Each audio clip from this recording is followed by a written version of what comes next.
আসসালামু আলাইকুম সুপ্রিয় শিক্ষার্থী। আজকে আমরা ভগ্নাংশের যোগ করব। কি করব? ভগ্নাংশের যোগ। তোমাদের এই যে গণিত বইয়ের 101 পৃষ্ঠার 1 নম্বরে আছে কি 1/4 যোগ 1/2, এটি ভগ্নাংশের যোগ করতে হবে।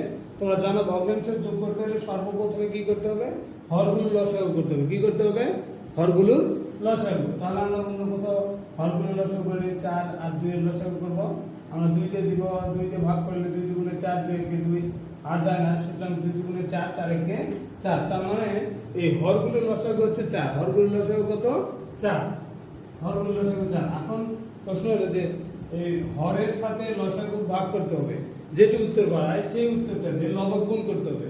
হরের সাথে লসাগু ভাগ করতে হবে, যেটি উত্তর বাড়ায় সেটা দিয়ে ওই লবক গুণ করতে হবে। তাহলে 4 তে 4 ভাগ করলে উত্তর 1 হয়। 1 দিয়ে 1 গুণ করলে 1 একে 1 যোগ 2 তে 4 ভাগ করলে উত্তর 1 হয়। 1 তে 2 তে 4 ভাগ করলে উত্তর 2 হয়। 2 তে 1 গুণ করলে 2 একে 2। এরপরে নিচে 4, উপরে যোগ করব 2 আর 1 3, এটি উত্তর।